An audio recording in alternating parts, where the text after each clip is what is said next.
ó ṣe gbọ́ ṣé ká máa bá lọ jẹ́ ká máa ṣe lọ bẹ́ẹ̀ ṣé ká máa lọ. wọ́n ní ká máa lọ bẹ́ẹ̀ tọ̀ wọ́n ní ká tó dúpẹ́ lọ́wọ́ ẹlẹ́ran ara èyí tí kò lè dá ẹ̀dá láyé ká dúpẹ́ lọ́wọ́ Ọlọ́run ọba èyí tó jẹ́ èmi ni má ṣe bẹ̀rù àríwá àlùbá gbàgbàgbà fẹ́fẹ́fẹ́fẹ́ ọba tó jẹ́ jáàjì wọ́pà alápá ìtẹ́ oníbàtà ìtẹ́ tàbí a ó sí Ọlọ́run ìyá ọmọ ẹni tó fọwọ́ lórí ìtìyà ọba tó foyún rẹ̀ sí dókítà ní kò lè bímọ mọ́ ọba láàyè ọba Jésù Kristi ọba àná bí ó sí Ọlọ́run ìyànà ọdún mẹ́fà ọmọ kékeré dúpẹ́ lọ́wọ́ àwọn àgbà ọkùnrin àti obìnrin dúpẹ́ lọ́wọ́ àwọn ìpínlẹ̀ ọmọ wa àtọmọ ọkùnrin tábà ti pè wọ́n lẹ́kùn náà wọ́n ti wà lórí òkè lórí ètò yìí ni náà ni adúpẹ́ lọ́wọ́ àwọn tó ti sọ̀rọ̀ kí a tó bírò èmi báyìí dúpẹ́ lọ́wọ́ àwọn pèjìpèjì àwọn àfà pásítọ̀ àtàwọn tó jẹ ayé mú àṣehun ẹ̀kọ́ àdúró tì wọ́n ní gbogbo ìgbà tó bá ti pè yín èmi ìyàwó yín ọ̀rẹ́ ìyá ìyẹn Mọ́bọ́lálé náà ni mo ti gbé dé o ti pè wọ́n ní àríwá ìwọ̀ oòrùn àti ìwà oòrùn àlejò wa ti dúró àlejò wa ti wà bẹ́ẹ̀ ti ló kọ́lé ìjẹ́lẹ́dẹ́ wọ́n kì yín ni ẹ sì fún mi èmi lẹ́fún ní nǹkan tó ṣàlejò wa ìwà mọ̀ bóyá fún àlejò wa bí àdúgbò ẹ ṣe àlejò wa ẹ bá mi kí àwọn ará ilé ìyàwó. mo dúpẹ́ mo rí àánú gbà mo máa dúpẹ́ mo rí àánú gbà torí kì í ṣe gbogbo ènìyàn ló rí àánú gbà ọ̀pọ̀ lájọ dáyé tí wọn ò rí àánú gbà ọ̀pọ̀ lájọ bí wá sáyé tí wọn ò rí àánú gbà torí kì í ṣe gbogbo ènìyàn ló rí àánú gbà torí kì í ṣe gbogbo ènìyàn ló rí àánú gbà ẹ̀yin olólùfẹ́ màmá mi ọ̀rẹ́ mi Oyin ni lókè òkun èmi ọmọ yín àbúrò yín ọ̀rẹ́ yín náà ni o Esther Ìgbẹ́kẹ̀lé mo ní kí n pàṣípò yìí kí yín pé a kú ọjọ́ ìsinmi òní o ìyá wa ṣe dáadáa gbogbo ayé.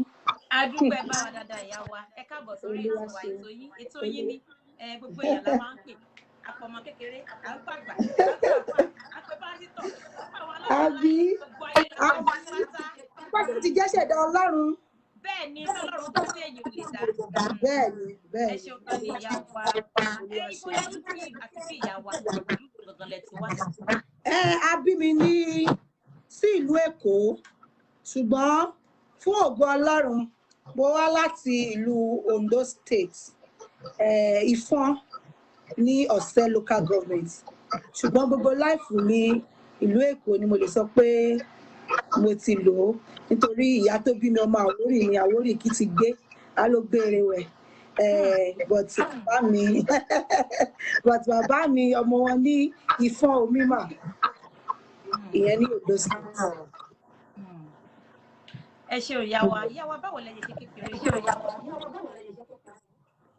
mo ti sọ abí mi sí ìlú Èkó ní orílẹ̀ Ìgànmú sórí ìwéré side. mo ṣe lò náà ni mo fẹ́ ṣàlàyé bí mo ṣe lò náà ni mo fẹ́ ṣàlàyé fún yín abí mi sí orílẹ̀ Ìgànmú mo lọ sí ilé ìwé alákọ̀ọ́bẹ̀rẹ̀ ní Central Primary School ìyẹn ní orílẹ̀ Ìgànmú mo wá kúrò ńbẹ̀ mo tẹ̀síwájú pẹ̀lú ìrànlọ́wọ́ Ọlọ́run àti ìránṣẹ́ Ọlọ́run bàbá wa late General Apostle Yẹmí Bánkọ́lé wọ́n gbé mi láti ọwọ́ ìyá mi torí wọ́n rí ẹ̀bùn títayọ nínú mi wípé àwọn máa rán mi ní ilé ìwé ibi tí mo bá fẹ́ dé ni mo fi kúrò ní orílẹ̀ Ìgànmú mo wá darapọ̀ mọ́ wọn ní Ìjú Ìṣàgá mo wá lọ sí school kan tí wọ́n pè ní Lagos African Church Grammar School Ìfàkọ̀ Ìjàyè lẹ́yìn ìgbà yẹn ṣe mọ̀ bí ìrìnàjò kádàrá ìdẹ́nìyàn bá ṣe máa rí láyé náà ló ṣe máa rí mo mọ̀ pé ọmọ tó jáfáfá ni mí tọ́lọ́run dẹ̀ fún mi ní ọpọlọ oríṣiríṣi ṣùgbọ́n àti tẹ̀síwájú yẹn ọwọ́ Ọlọ́run ló wà pé mo ṣe wà ní skul báyìí nísìn ẹ ṣe ọjà wa ṣé bàbá wa ni wọ́n kọrin ni àbí màmá wa ní pàtẹ́kọ̀ jíjọ́ kan lọ́yà bóyá ajá máa polówó Jésù owó wá bí o báwo lórí kí lọ́ọ́ ṣe kò rí bẹ́ẹ̀ o bàbá mi àjẹbí ni mo lè sọ pé àjẹbí ni ẹ̀bùn yìí jẹ́ fún mi bàbá mi jẹ́ ọ̀gá akọrin ní orí ìjọ Christ Apostolic Church CAC Òkè Àánú ibẹ̀ ni wá ti gbé bí mi tán sọ mí lórúkọ. Wọ́n ṣe ọ̀gá akọrin fún ọ̀pọ̀lọpọ̀ ọdún kó tó di pé iṣẹ́ ìránṣẹ́ tún gbé wọn kúrò ńbẹ̀. A tún lọ sí CAC Òkè Ìyanu, a lọ káàkiri lórílẹ̀ Ìgànmú yẹn kó tó wẹ̀ṣẹ̀ wá ní ìjọ títí wọn tá a pè ní CAC Òkè Ìtura. Ẹ mọ̀ ẹni tó bí sínú ìgbàgbọ́ yẹn ni mí mo mọ̀ ọ́ dáadáa ni. Bàbá mi gẹ́gẹ́ bí choir master wọ́n ti máa ń gbé mi láti ọmọ ọwọ́ lọ sí ìpàdé ìwé so láti ọmọ ọdún 4-5 tó dẹ̀ ti rí ẹ̀bùn ìjáfáfá yẹn nínú mi gẹ́gẹ́ bí olórin ní ẹgbẹ́ akọrin ní ìjọ Christ Apostolic Church. Wọ́n mọ̀ pé tó bá ti pé ọmọ ọdún 12 o ò lè join senior choir, ṣùgbọ́n ìjáfáfá àti ẹ̀bùn ẹ̀mí mọ́ tó wà nínú ayé mi èmi ò pọ́ ọmọ ọdún 7 tí mo fi join senior choir tó rò pé ẹ̀bùn yẹn gan ti pọ̀jù fún akọrin èwe. So mo darapọ̀ mọ́ àwọn akọrin àgbà ní ọmọ kékeré, èmi ni mo kéré jù nínú akọrin nígbà yẹn. Mo dẹ̀ ti ń ṣojú àwọn ìjọ Ọlọ́run ní àwọn Sunday school competition, choir competition, Bible debate, Bible quiz, nǹkan kan bẹ́ẹ̀ yẹn. Mo dúpẹ́ fún ìgbésí Ọlọ́run gbé jẹ́ kí n bẹ̀rẹ̀ ìgbésí ayé mi. Ẹ̀sùn gan ni ìyá wa. Mo rántí bàtà wa náà wà ní CAC nígbà náà, àjọ̀dún èwe, wọ́n ní àjọ̀dún èwe. Mo tiẹ̀ lájọ̀dún èwe kan tá a ṣe, mo wọ̀rọ̀ àti bùbá, mo wá wọ kámpáàsì sí. Mi ò kúkú mọ̀ pé kò dá bẹ́ẹ̀ làwọn èèyàn, mo ṣe ń jó tí mò ń jó náà, làwọn èèyàn ń pàtẹ́wọ́ yìí lọ, mi rò pé bóyá pàfọ́mánsì mi yẹn ló wà stándì tó yẹ, àṣẹ́múra mi. A dúpẹ́ lọ́wọ́ Ọlọ́run. Wọ́n ní ìrìn láyé yìí kórí mami. Ìjọ ti ní nǹkan kan bí àdúgbò kan tí a ti pàdé nígbà tí ti bẹ̀rẹ̀ ṣàtẹ̀yàn láyé ìyàwó. Ẹ ti sọ tán, ẹ ní sọ̀rọ̀ tán, ẹ ní òkè mọ̀ọ́rìn torí màmí. Àwọn ìdojúkọ tí mo kọ́kọ́ rí ni pé kò tètè sí ìrànlọ́wọ́ fún ẹ̀bùn mi láti jáde nítorí pé wọn ò sí olówó. Tó bá sọ pé èèyàn ti àtàpátá dìde, tèmi tún kọjá àpáta. Ọlọ́run ló yọ mí. Tó bá yẹ pé ààrẹ nìkan tẹ̀mí mọ́lẹ̀ sínú ẹrọ̀fọ̀ yẹn bàbá bẹ̀ lọ. Ṣùgbọ́n mo dúpẹ́ lọ́wọ́ Ọlọ́run pé ààrẹ ni yọ mí tó wò fún mi pé kí ẹrọ̀fọ̀ yẹn kó lè kúrò ní ara mi. Mi tètè rí èèyàn ràn mí lọ́wọ́ fún àti ti ẹ̀bùn mi jáde pẹ̀lú gbogbo ẹ̀bùn tí mo ní.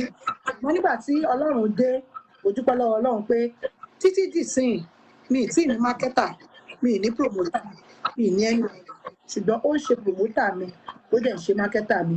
Mo dúpẹ́ lọ́wọ́ Ọlọ́run bí mo gbà kọjá o. Galaxy Music wọ́n ṣe púpọ̀ lọ́rọ̀ mi nígbà tí mò ń tọ́ láti dìde. Olóògbé Gbénga Adébóyè ló fi lé wọn lọ́wọ́ pé ọmọ yìí ní ẹ̀bùn ò bá dẹ̀ jẹ́ ká ràn án lọ́wọ́. Mo rántí lọ́jọ́ yẹn pé owó tó kọ́ fún mi láyé ní ọdún yẹn lọ́hùn mi ò lè sùn mọ́jú. Mo lọ ń kó lábẹ́ ibi tí mo gbé sí títí ilẹ̀ fi mọ́. Mo tún jí láàárọ̀ mo pa owó yìí sì wà ń bẹ̀. Ṣé pé mo lè kọrin láyé mi kí n gba irú owó báyìí? So ìgbésí ayé mi mo fi máa sọ pé mo kọ́kọ́ gbowó kìsì lórí iṣẹ́ ìránṣẹ́ mi. Mo dúpẹ́ lọ́wọ́ ọ̀gá ọ̀gbẹ́ni Ahmed Adépọ̀jù Galaxy Music. Bó tiẹ̀ jẹ́ pé àjọṣepọ̀ wa kò pẹ́ lọ títí, ṣùgbọ́n ibi tí èèyàn bá gbà kọjá èèyàn kì í gbàgbé ibẹ̀. Mo dúpẹ́ lọ́wọ́ wọn. Mo dúpẹ́ lọ́wọ́ wọn. Olúwa ṣe ìyá wa. Ìjọ tiẹ̀ nígbà kan, ìtẹ̀ tiẹ̀ rú wípé tí orin yìí mo ti kọ́kọ́ kọ́ náà jàre tí ẹ̀ ṣe kò sí kọ́kọ́ ń bẹ̀ kí ẹ dá dúró jó ṣẹlẹ̀ rí sí ìyàwó. Ọlọ́run ò jẹ́ kó ṣẹlẹ̀, kò jẹ́ ní ṣẹlẹ̀ tí máa fi jáde láyé. Ó ní má ṣe dojú àdúrà tì mí, má ṣe dojú àdúrà tì mí. Ìwọ ló ní máma jáwé, ìrẹ ló ní máma wégbò. Má ṣe dojú àdúrà tì mí. Bá ti rántí orin yẹn pé Ọlọ́run àdàbí tó bá jẹ́ pé lágbájá ń kọrin ó wù mí kọ ni mo fi lọ bẹ̀rẹ̀ yìí. Ṣùgbọ́n tó bá yẹ pé oore ọ̀fẹ́ àti àánú rẹ ló ń sọ̀rọ̀ lórí ayé mi, tì mí lẹ́yìn, ràn mí lọ́wọ́, kò fi iṣẹ́ orin ò fìgbà kan sú mi rí. Mo gbàdúrà pé kí n kọrin kí n kọrin wọ 100, 120. Ìjọ tí n bá tẹ̀lé jáde yọ kó jẹ́ pé orin gan ni màá máa kọ, lè bá àwọn áńgẹ́lì kọ níjọba bàbá. Àmín Jésù. Ẹ ṣeun ìyàwó ẹ fún àtúntò mi látàárọ̀. Ẹ̀mí rí Ẹ ṣeun. wọ́n fẹ́ fi máa bẹ̀rẹ̀ pé ẹ̀fẹ́ ṣe ìpolúpamọ́ ìṣẹ̀lẹ̀ sí lágbára Ọlọ́run. Àmín, àmín.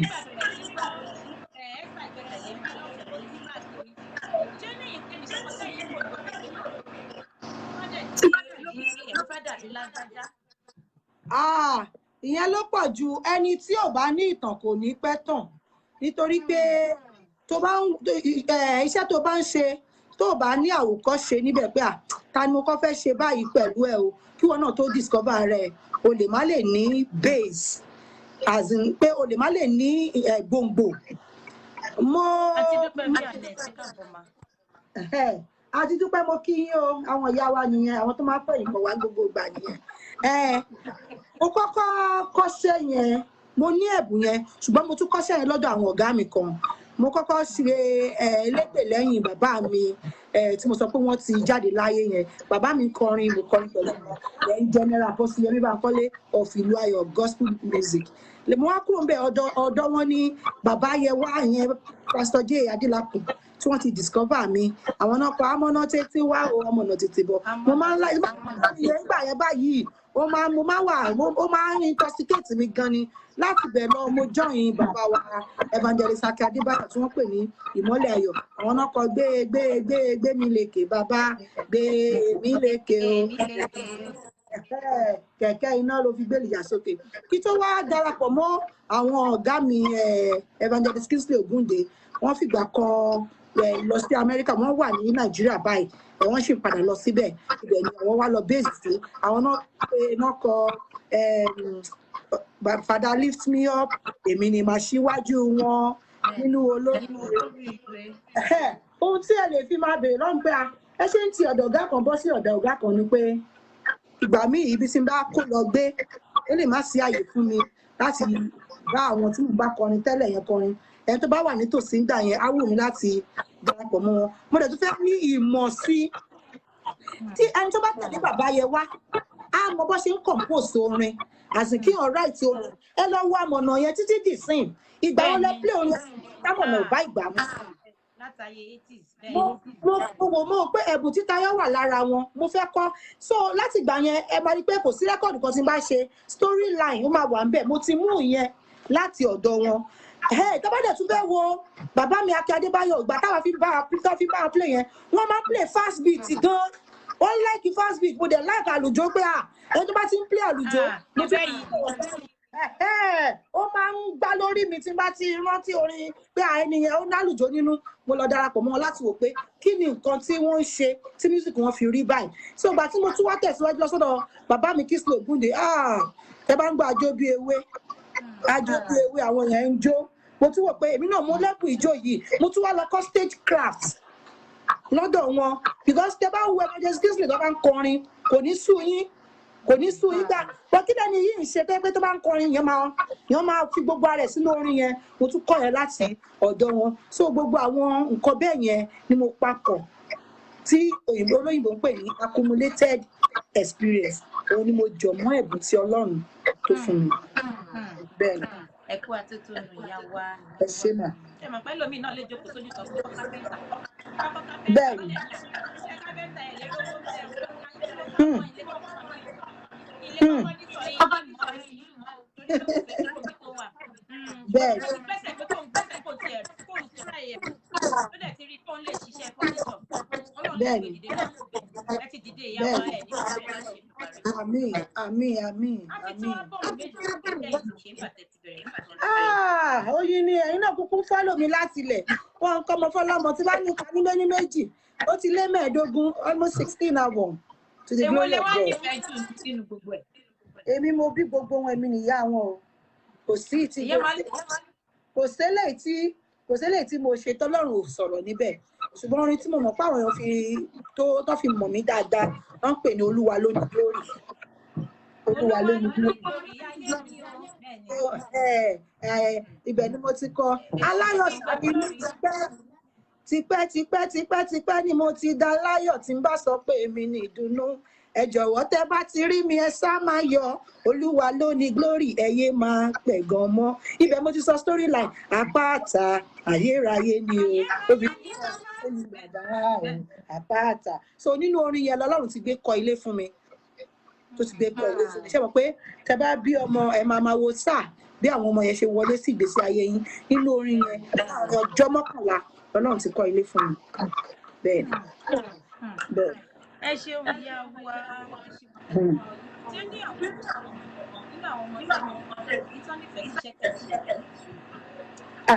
Ẹ mà ṣeun bẹ́ẹ̀ ṣe lè bá mi dáhùn làwọn aráalé náà lè bá mi dáhùn wọ́n ní atakóró wọnú àdó kò lè kó ọmọ ìwọ́bẹ̀ ṣe rí tí ayé dé sìn you cannot choose for any of your children ẹ lè yan iṣẹ́ kankan fún àfi tó bá ti ọkọ ẹ̀ wá ṣùgbọ́n àkọ́bí mi ìyẹn mú mi bí ìmúmu ni tijó everything ṣùgbọ́n síbẹ̀ náà kì í ṣe kó fẹ́ láti kọrin òun mu ní ìlànà ọ̀tọ̀ ó fi títí ẹ̀ ń ṣe kí ló máa ń pè DJ ọmọ tó ṣì bá mísíkì mu ṣùgbọ́n kì í ṣe pé ó ń kọ orin bíi tèmi DJ ni eléyìí tí mo dẹ̀ bí tẹ̀lé náà àwọn yẹn wọ́n ní iṣẹ́ ọ̀tọ̀ engineer làwọn fẹ́ ṣe ń ti ìpìlẹ̀ choose fún.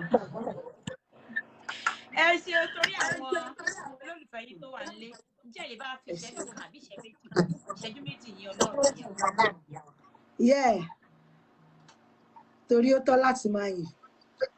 Ọba aládé wúrà ọ̀rọ̀ kẹ́kẹ́ ọlá o ọba tó fi mọ́lẹ̀ bóra bí aṣọ àwàwà wọ́wọ́ Olódùmarè ọ̀rọ̀ gọ̀jìgọ̀ ọlọ́run ìyanu alágbá akọrin kan ṣe ọ̀gbọ́nra jìgìdẹ́rù ogunnu ègbè lẹ́yìn ọmọ òrukàn alápá kábíkábí alágbàlá ìyanu alágbàlá tewúre ògbénu oúnjẹ sọlá ọ̀rọ̀ gbénu ọmọ ènìyàn fáwọn iye agbénu adélébù aṣògo alágbára tó ń gbàdọ̀bálẹ̀ alágbára tó ń gba alágbára ayé mú lọ́wọ́ ọ̀gá mú ni àwọn tí ń mú ni adájọ́ ẹni tí ń dájọ́ ọba tó ń sọ lórí búkú rere agbanimágbẹ̀jẹ́ ògbìgbà tí ń gbára àdúgbò ọba tó ń gbani láì gbowó ọba tó ń gbani láì gbòbí ọba tá pè lájọ tó ń jẹ wá nílé tá a bá tún pè é nílé a máa jẹ́ni lójú ogun ìrẹ́ lọ́ba lànà lóní lálá títí ayé ẹni pẹ̀kun ìwọ ló bá mi ṣe o àdúró sí ni lọ́jọ́ ogun lè mo wo wájú mi mo rí ọ mo wẹ̀yìn mo rí ọ níbẹ̀ gidigba ló dúró kápé ló dúró gbangba ló dúró alámọ tó mọ rí ẹ̀dá ó ní Esther ní ṣóńbẹ èmi ń bẹ lẹ́yìn rẹ o ìwọ ló wà lẹ́yìn mi o tí mo fi ń ṣakọ o ìwọ ló ń bẹ lẹ́yìn mi tó ń sọ̀rọ̀ nínú ayé mi ọba tó wà lẹ́yìn mi o tí mo fi ń ṣoge o ìyìn rẹ kò mà ní tán ó lẹ́nu mi. Ọba tí ọlá gbẹlẹgbẹlẹ ni. Ẹ ṣeun ìyàwó wa kí lorúkọ ẹ̀ ó nìkan tẹ́ ẹ̀kọ́ kan ó ṣe onídùúgbẹ́ ṣe ẹ̀kọ́ tó yàtọ̀ sí èyí. Olùtọ́jú mi ẹ ṣé o olùtọ́jú mi ẹ ṣé o bójú ènìyàn ló tọ́jú mi wọ́n á ti máa sọ̀rọ̀ bójú ènìyàn ló tọ́jú mi wọ́n á ti máa ṣìrègùn olùtọ́jú mi ẹ ṣé o bójú ènìyàn ló tọ́jú mi wọ́n á ti máa ṣìrègùn lórí asán wọn lójú wa ló ti bẹ̀rẹ̀ ibi tó bá dé ọpẹ́lọpẹ́ wa ní ṣùgbọ́n fúnra Ọlọ́run ló gbogbo ayé mi jáde o Olúwa tó ní glory dákun máa gbogbo lọ ẹ ṣé níbi tí ẹ ti bẹ̀rẹ̀ mo dúpẹ́ ibi tí ẹ bá dé ibi rere tẹ́ mú mi lọ bàbá mi má ṣe dáwọ́ dúró ògo tó fọhùn lókè yìí kó má ṣe wálẹ̀ láíláí máa tọ́jú mi lọ bàbá mi máa gbogbo lọ olùtọ́jú mi ẹ mọ̀ ṣe ń wo ògo tó fọhùn lókè ìmọ́lẹ̀ ńlá tí gbogbo ojú ń wo òkè ńlá tí kò lè yí padà o dáńsàkì rẹ ọba ògo ìyáàfin oyin ni àwọn ọ̀run wọn sọ̀rọ̀ ògo rẹ̀ òfurufú wọn fi sí ọwọ́ rẹ̀ hàn ọjọ́ dé ọjọ́ fọhùn jáde o kò síbi kan níbi tí a kò gbọ́ ìró wọn ìró wọn ó là gbogbo ayé já ìmọ́lẹ̀ yìí ó tàn kárí ayé ṣé bí ìwọ lógo tó fọhùn lókè dáńsàkì rẹ ọba ògo àwọn ọ̀run sọ̀rọ̀ àwọn ọ̀run sọ̀rọ̀ àwọn ọ̀run sọ̀rọ̀ ògo Ọlọ́run o. Ìyàwó ẹ̀ ṣe wọ́n yá bílíbí àbí o.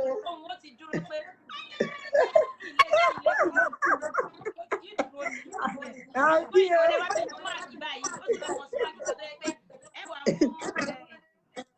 Ìpele yí báyìí. Àbí òkúta tí kú yẹn kò lè gbé bọ́dì sókè. Òkúta tí kú kò lè gbé bọ́dì sókè. Torí pé mo wà yìn ọ́ o bàbá.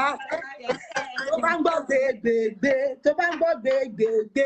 Torí Ọlọ́run gbé bọ́dì sókè gbẹ̀sẹ̀ kò máa gbẹ́sẹ̀ gbé bọ́dì gbẹ́sẹ̀. ẹ ṣe ohun pẹ̀lú lọ́wọ́ yìí ẹ mọ̀ pé àwọn olórin náà lè máa fẹ́ra olórin náà tó fẹ́ náà máa fẹ́ra rí pé ọkọ yóò ṣe lérè pọ̀ báwo lẹ ṣe ṣe ìlú àtìlé tí ìkọ̀kọ̀ òjẹ̀ jíra wọn lọ́wọ́. ẹ mọ̀ ṣe mo rí pé mo ti sọ ìrìn àjò kádàrá láyé bí ọba ṣe máa rìn mo ti rí àwọn ìkan tó jẹ́ pé má sọ fáwọn èèyàn pé ohun táyé fẹ́ gbọ́ náà fẹ́ gbọ́ ohun táyé fẹ́ wò náà fẹ́ wò àwọn èèyàn rí ẹ wọ́n ṣe pé wọn ò rí ẹni àwọn kan mọ̀ pé mo ti rin àwọn ìrìn àjò kan sẹ́yìn nípa wípé mi ò fẹ́ ẹni tó jẹ́ olórin tí kò work ṣùgbọ́n bá ti wáyé pa ó rí náà ni àárí so ògo ni fún Ọlọ́run níbi tí ó bá mi dé. I don't want to talk much about that torí pé kò easy fún àwọn tó ń gbá mi lọ́wọ́lọ́wọ́ tó fẹ́ ṣiṣẹ́ orin tó bá ti fẹ́ àwọn tó fẹ́ ṣiṣẹ́ ìránṣẹ́ tó bá ti fẹ́ ni tó understand the vision ẹ̀ nípa ohun tó gbé dání ó máa difficult díẹ̀ ṣùgbọ́n àánú Ọlọ́run á sọ̀rọ̀ fún gbogbo àwọn tó ń ní ìdojúkọ lọ́nà kan tàbí èkejì Ọlọ́run tó ràn mí lọ́wọ́ di àsìkò yìí wúrà mi ó ti la iná tó pọ̀ kọjá kí n má sọ̀rọ̀ púpọ̀ àwọn tó mọ̀ if you know. You know. Ẹ ṣeun gan ni ìyàwó àdúgbò lọ́wọ́ yìí. Ẹ jẹ́ tọ́lá kéré kí wọ́n tẹ̀lé kí n tó lò fẹ́ dàbí ẹ́sà gbẹ̀kẹ̀ lọ́la ń sọ̀rọ̀ fún ọkọ yín ọ̀rẹ́ mi dáadáa. Ẹ wá ló fẹ́ dìde tó ní ó fẹ́ máa jẹ́ ẹ́sà gbẹ̀kẹ̀ tó wá bẹ yín pé mo fẹ́ dàbí yín ó dẹ̀ fẹ́ kọ́ṣẹ́ lábẹ́ yín kí lẹ máa sọ fún ìyàwó. Ẹ ṣeun mo máa ń sọ fáwọn èèyàn ọ̀pọ̀lọpọ̀ ìgbà làwọn èèyàn máa wá ń bá mi. Màá ní má dàbí èmi dàbí ara ẹ̀ nítorí pé tó bá fẹ́ dàbí èmi wàá ní ìdojúkọ tó pọ̀ ṣé nípa marriage ni ṣé nípa finance ni or spiritual life torí pé oore ọ̀fẹ́ tó ń ràn lórí oníkálukú ọ̀tọ̀ọ̀tọ̀ ni a fúnra wa ju ara wa lọ tó bá fẹ́ dàbí èmi ṣé o ní craft èmi ṣé ẹ̀bùn mi ló ní ṣé kọ́lọ̀ mi ló ní ṣé skill tí mo ní ẹ̀yin tó fi kan sí ògo pọ̀ lórí ẹ̀ ògo pọ̀ lórí swag yẹn gan so ògo pọ̀ lórí ẹ̀ so tó bá gbogbo yẹn lọ ṣe àwárí ara rẹ olóògbé Gbénga Adébóyè ó ní tó bá ṣe àwárí ara rẹ wàá mọ̀ wàá jẹ́nìyàn ohun tó rí lára mi tó fẹ́ fi dàbí èmi yẹn òun ló nídìí kó ṣàwárí lára ara tiẹ̀ torí kò sí ìran photocopy tó máa dàbí original. Bàbá wa ọ̀rọ̀ náà wà dára wọ́n ní my mentor I love you so much. God bless you. Ẹ ṣé o ẹ ṣé mo dúpẹ́. Bàbá wa kan náà ní ìbéèrè wọ́n ní my question many gospel sisters have mingled with the world man how do you cope with this pleasure? Ẹ ṣé as in pressure báwo lè ṣe cope pẹ̀lú pressure? Ẹ ṣé màmá wa Sàláwà Àbẹ̀ní wọ́n sọ̀rọ̀ kan ó lè dàbí ọ̀rọ̀ ayé ṣùgbọ́n síbẹ̀síbẹ̀ náà ẹ jẹ́ ká mú lò ó ní ibi táyé bá ń yí sí ni wọ́n bá wọn yí sí ṣóyẹ yín báyìí sìn ṣé rí ibi tílé ayé wà yìí sìn kò sẹ́ni tó mọ̀ pé 2020 wọ́n máa fìgbà kan ti ṣọ́ọ̀ṣì. wọ́n bá sọ fún àwọn èèyàn pé fún bí oṣù mẹ́rin kan o àní ní ìkójọpọ̀ ara wa nínú ilé Ọlọ́run a máa ní irọ́ ni. wọ́n ti yẹ yín báyìí sìn with the pressure of the world tó ń sọ yẹn ó pín sí ọ̀nà oríṣiríṣi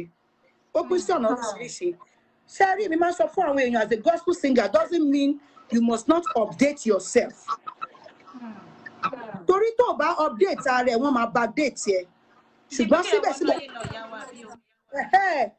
síbẹ̀síbẹ̀ náà Bíbélì sọ wípé ìbárí ayé ìṣọ̀tá Ọlọ́run ni òun ni mo máa ń sọ fún àwọn èèyàn mo sọ nínú rẹ́kọ̀dì mi tó ṣẹ̀ṣẹ̀ jáde Divine Praise the last track mo sọ pé Olúwa má kọ̀ mí tó o bá kọ̀ mí àṣírí á tú Olúwa má kí n ṣẹ̀ṣẹ̀ gbé tí o bá wo bí ìgbà ṣe ń lọ pé kò tẹ̀lé ìgbà tó bá neglect agbára ẹ̀mí mímọ́ ṣóyẹ yín bẹ́ẹ̀ nísìn torí pé iṣẹ́ tá à ń ṣe ara kò lè ṣiṣẹ́ ẹ̀mí tẹ bá rántí orin yẹn ó ní ẹ̀mí mímọ́ mo fẹ́ Ọlọ́run alágbára ara kò lè ṣiṣẹ́ mi ò olùgbàlà gbé mi wọ̀ iṣẹ́ tá à ń ṣe yìí tí ẹ̀mí mímọ́ bá ti jọba nínú ayé wa a máa kọ́ wa ní ohun tá a máa ṣe lásìkò tá a máa ṣe ṣóyẹ yín bẹ́ẹ̀ yẹn ṣùgbọ́n tá a bá ń sọ̀rọ̀ pé a mí pẹ̀lú wọ́ọ̀dù yìí náà Bíbélì tó sọ wípé ẹ lọ sí gbogbo ayé náà.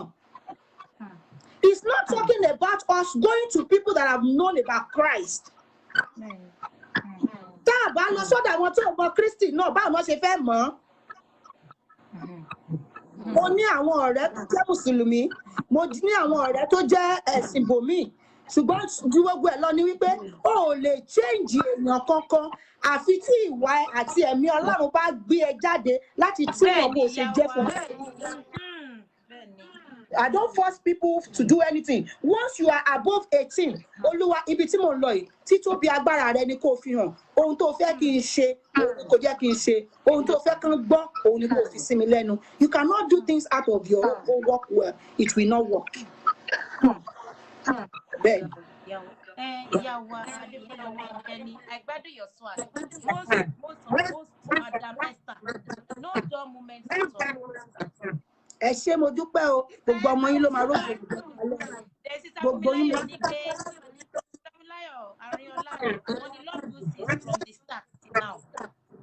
Ẹ ṣé mà, ẹ ṣé mà, ẹ ṣé mà, ẹ ṣé mà, gbogbo ọmọ yín ló.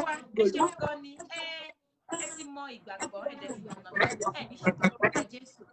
Àmín, àmín, àmín Jésù.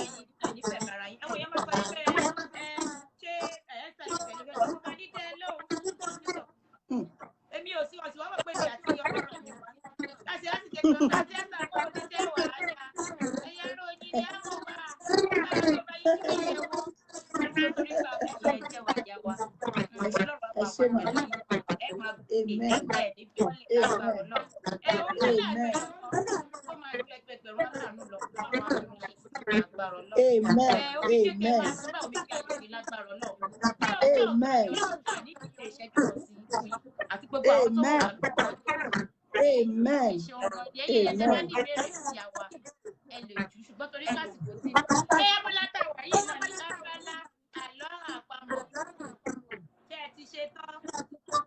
Oh yeah.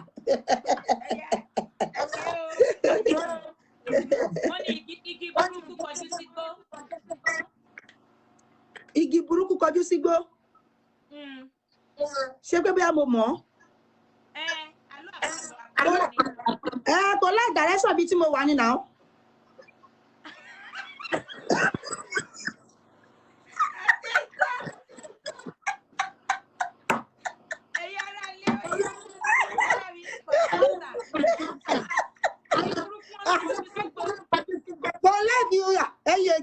Ẹni igi burúkú, igi rere kọjú sí side ọ̀dọ̀ mi, igi burúkú kọjú sígbó.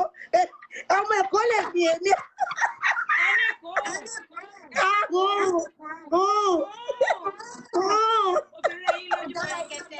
Ó yá. Ṣé kò wá dà báyìí? Ṣé ẹni tí rí pé yọkàn fẹ́ bá ẹ máa gba ẹni crate márùn-ún. Lọ́gbẹ̀lẹ̀ yìí. Ó yá, mo ti rẹ́jì. Igi burúkú kọjú sí. Mo ti gbà yẹn náà. Mo ti gbà yẹn náà. Ìbọn nìyẹn náà. Ṣe bẹ́ẹ̀ sọ pé ìbọn nìyẹn. Ok, ilé sọ. Ẹni kò lẹ́yìn yìí ló ti kọjú sí gbó tásà mi.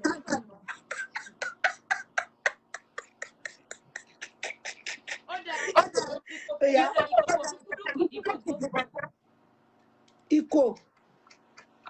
Ìkòkò. Ó kìdí gbogbo. Kòkò gúrúgúdú kìdí gbogbo. Kò fẹ́ ìkòkò àbí as in pot. Ara plate ni. Ìkòkò rúgúdú kìdí gbogbo. Mi ò tiẹ̀ à ń lò kòkò kíkì wa náà so kò jẹ́ kí n mọ ìkòkò. Ó yá. Àwọn ará ilé ẹ̀kọ́ ó yá ẹ máa sọ ọpọlọ. Ẹ bá mi sọ ẹ dá mi lóhùn wọ́n ti sọ wọ́n ti sáńsà ni.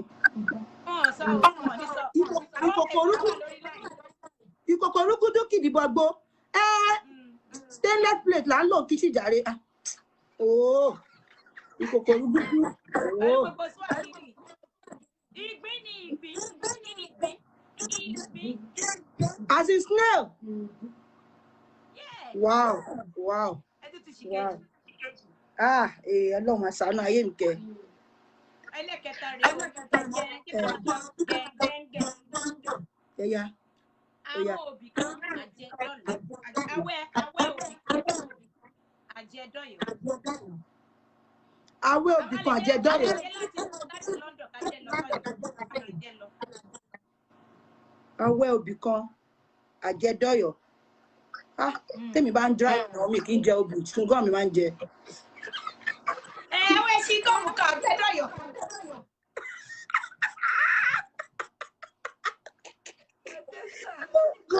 Awẹ́ òbí kan àwọn nìyẹn àwọn. Àtẹ́sẹ̀ ti jíwò. Mi ìjíwò náà mi ìjíwò àwọn awẹ́ òbí kan àjẹdọ́yọ̀. Ẹ mọ̀ pé mo sọ̀rọ̀ chewing gum something like àwọn nìyẹn náà.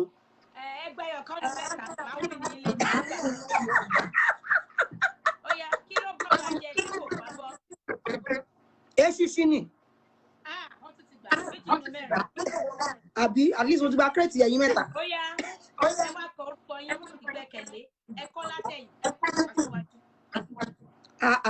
Ẹ lí ẹ kí ẹ bí jí i. Tẹ̀sọ̀ ẹ̀yà alẹ́ ṣọ̀gbà. Wọ́n fi yín ṣe yẹ̀yẹ́ ìjọba. Bọ́jí mi lójú oorun màá mọ̀ yẹn. Ẹ lí ẹ kí i bí jí i. Ọlọ́wọ́ gbọgbọrọ. Ọlọ́wọ́ gbọgbọrọ. Ìṣẹ́jú pín ní Ẹ jọ gbogbo kéèsì ìfẹ́ máa ẹ bẹ́ẹ̀ fún mi ní kéèsì ẹ̀yìn ẹ̀yìn ló ti pàjù náà. Àtẹ́sà ọlọ́wọ́ gbọgbọrọ. Ibẹ̀ ní sọ̀rọ̀. Ọlọ́wọ́ gbọgbọrọ. As in òye ló sípù jù láyé. Ó sípù jù bẹ́ẹ̀ ni ó yẹ kọ́ látẹ̀yìn. Wọ́n ti ń jìnnà. No, rí Lára o. Ẹ jẹ́ kí n máa sọ rí bí jí rí bí jí wí irọ́ ebe ní spẹ́lì ẹ̀ ní. Mo fi ní ìṣẹ́jú péléte.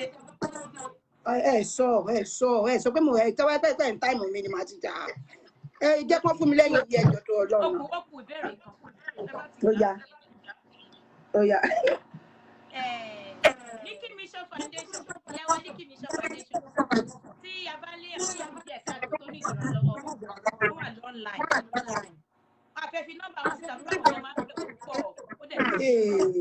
Bẹ́lẹ̀ bá ti fi kí òkú lómi nọ́mbà tó láti nọ́mbà wọn síta. Wọ́n wà lórí Instagram, wọ́n wà lórí Facebook tó ní ìrànlọ́wọ́. Tẹ́yìn náà lágbára láti lọ́wọ́. Ẹ bá ti wọ́n sọ̀rọ̀ ìyàwó Nikki Mission. Olùgbàwé ìlú làwọn náà. Ọlọ́run máa ràn wọ́n lọ́wọ́. Ẹ ṣeun ní kírésì tó bá dẹ̀ ti di Christmas wọ́n máa ń fáwọn èèyàn rẹ̀ ṣàtàkì ilé ìwà náà wọ́n gbà lásìkò yìí. Ẹ ṣe torí àwọn èèyàn máa ń pọ̀ lé wa gan nígbà Christmas bẹ́ẹ̀ ni. Ó yá bí táwa ń lọ nísìnyí ó yẹ kọ ajá bí bàtà mọ́kọ́ lọ. Ajá bí bàtà jídòjé ejò ẹyẹ fífìlà gígèlè gbígbàgùdá as in H no what H Hausa jíjagun ẹ máa gbọ́ jíjagunjagun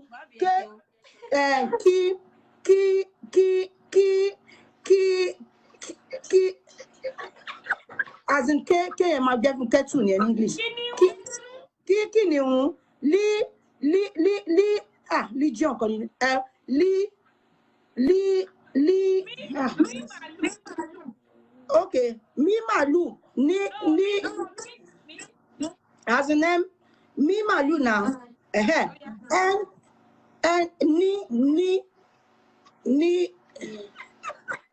nídò rọ ma ìyàwó ẹ ti ṣe dáadáa ẹ ti try ọ̀gá ní okay ní mọ́ṣáláṣí ní ẹ fún mi ní ti ní ẹ̀ náà no tí for tábìlì tí for tábìlì tí for tábàtábà as in S D daran. S for okay. Okay, Astor. S call. S sugar.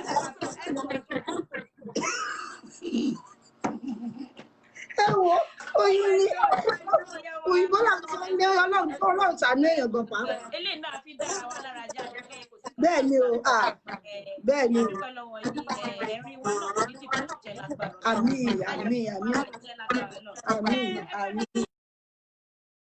Tó fẹ́ dàbí Esther, àwọn tó fẹ́ dìde lọ́jọ́ kan pé èmi náà fẹ́ mọ ọkọ ni mo fẹ́ dàbí Esther. Ẹ bá mi fún wọn ní ọ̀rọ̀ ìyànjú kan fún ìṣẹ́jú kan. Nẹ́tíwọ̀kì ó sì ṣe dáadáa lónìí o, kí wàá ló dé? Nẹ́tíwọ̀kì yìí ṣe dáadáa. A mọ̀ sí nǹkan o.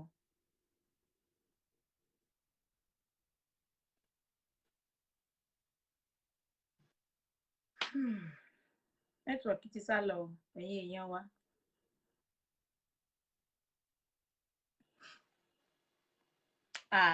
Ìyá wa ti lọ wò, ìyá wa yóò padà dé o.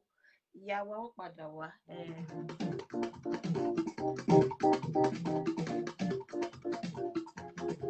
Oyin ni lókè òkun, ètò tí wọ́n ń sọ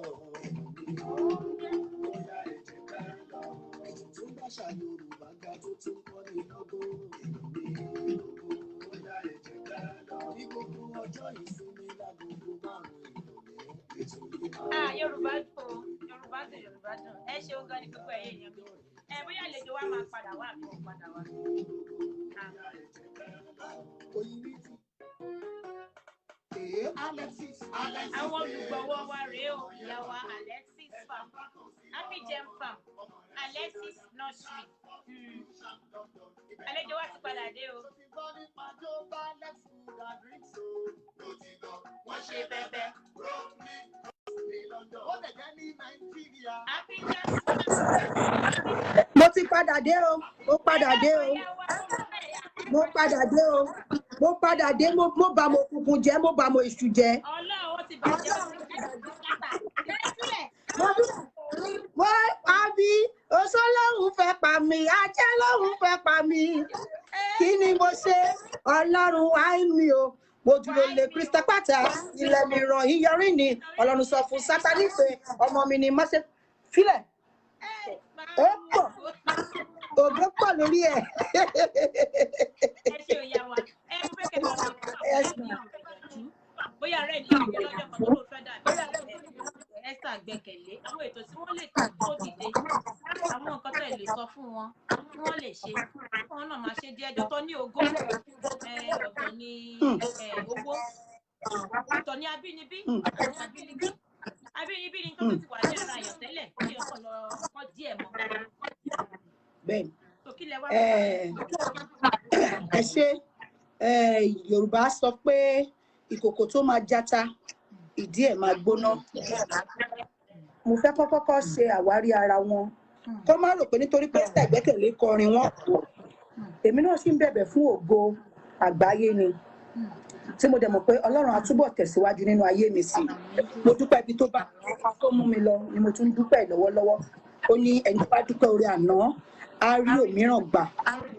Ẹ jẹ́ kí wọ́n máa dúpẹ́ nínú ohun gbogbo tí Ọlọ́run bá fún wọn kọ́lọ́run lè ṣe dáadáa sí fún wọn kọ́ dẹ̀ má ṣe ìlara kì í jẹ́ kí ènìyàn dókè.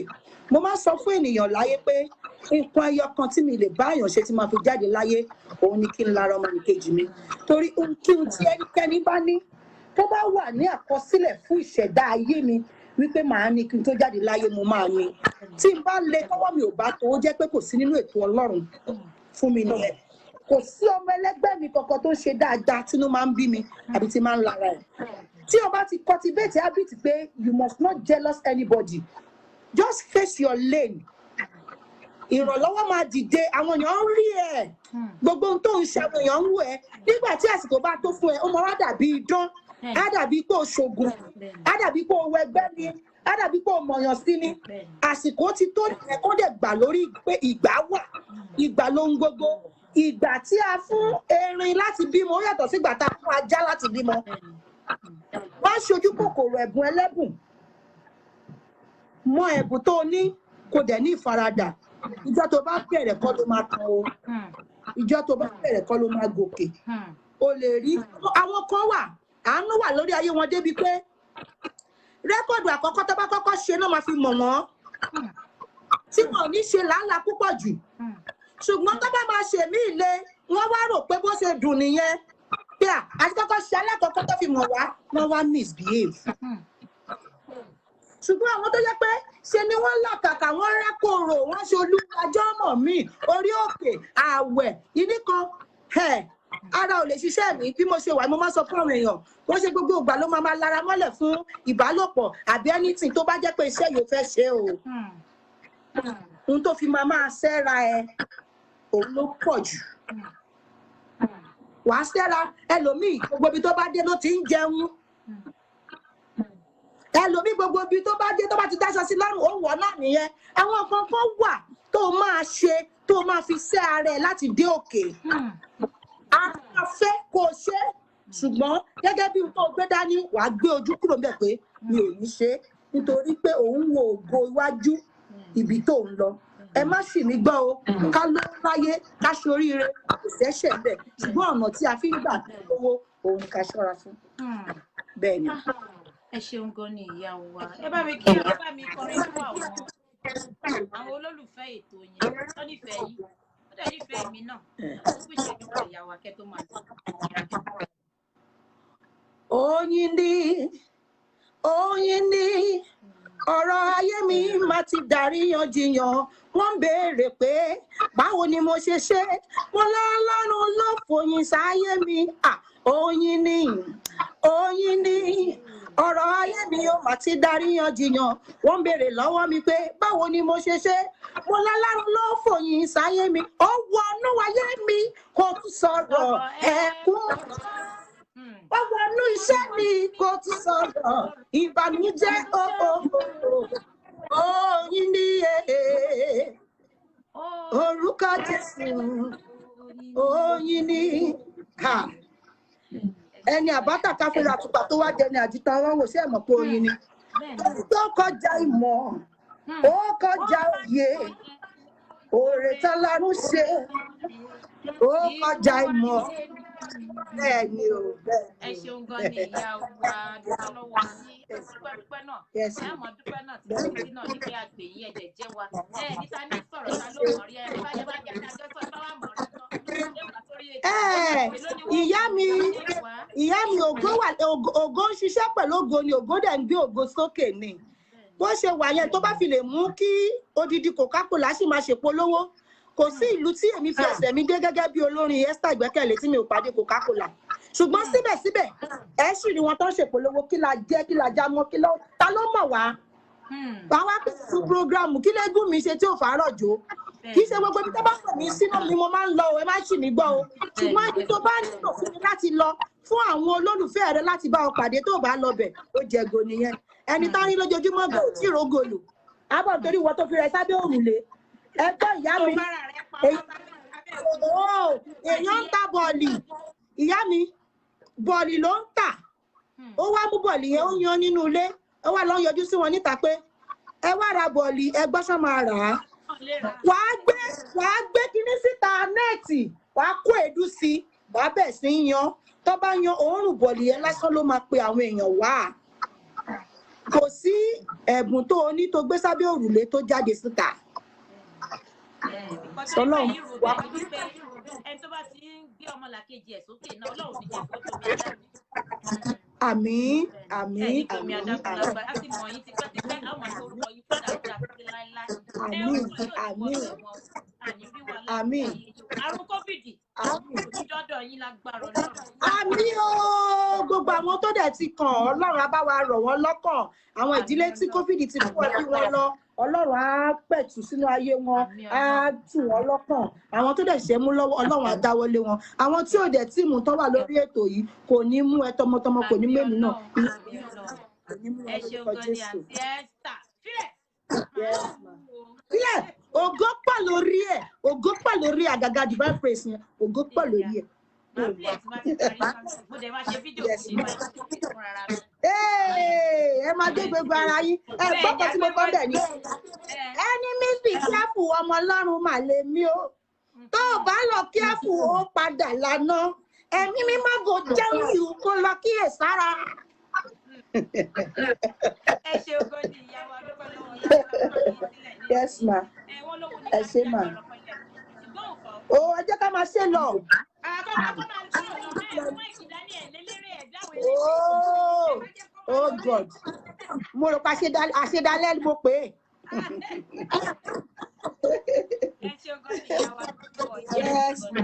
Ẹ torí wà láì dàpọ̀ ọ̀sẹ̀ ayọ̀ lọ́sẹ̀ yìí máa ṣẹ́ lágbára lọ. Àmì ló kọ Jésù. Àmì ló kọ Jésù. Ó ní ẹ ti fine rate. Wọ́n ní kẹ́ ẹ lọ rà á ó wà lórí YouTube náà. Ìlera yára Bẹ́ẹ̀ni o. báwa rà lórí TV ní ẹ má wọlé ẹ ṣeun gan ni ìyá máa wí pé ó dàbọ̀. Ó dàbọ̀. Ẹ ṣeun ẹ̀yin ènìyàn mi o. Ẹ ṣeun o. Ẹ ṣe gan o. Ọlọ́run ló yẹ rí ẹwà fákùkọ bẹ́ẹ̀ òun ló ṣètò kí tó dé ládé. Ọlọ́run ló fi bẹ́ẹ̀ bá fẹ́ mọ ọmọ lọ sí nọ́ọ̀sì náà torí àwọn nílùú wa London wọ́n wà Catford wọ́n wà ní Slay Green náà bá fẹ́ mọ ọmọ lọ sí nọ́ọ̀sì bá sì fẹ́ ro oúnjẹ Nàìjíríà ní Jobalex Food torí pé Nàìjíríà náà ni ẹ fẹ́ ra àgbo ni ẹ fẹ́ ra adìyẹ ní adìyẹ tó jẹ́ pọ̀pọ̀ níbọ̀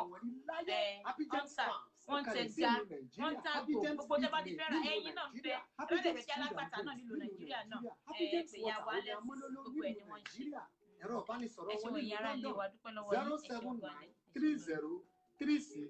07930362722 lẹ́ẹ̀kan sí 079. Jobalex Food wà ní Brooklyn nílùú London bá fẹ́ ra ìlú bọ́ ni ráìsì ní ẹ̀wà ní gbogbo tẹ́ bá fẹ́ rà ìyá wa Nikki Mission Foundation ìyá wa Nikki náà wọ́n náà ń ta oúnjẹ Nàìjíríà wọ́n gbẹ́rù wá láti Nàìjíríà wọ́n sì ń gbẹ́rù náà lọ ìyá wa náà gbogbo ẹ̀ ni wọ́n ń ṣe papọ̀.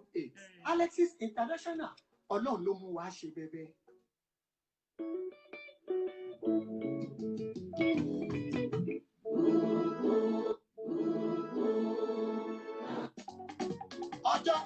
Ẹ̀yin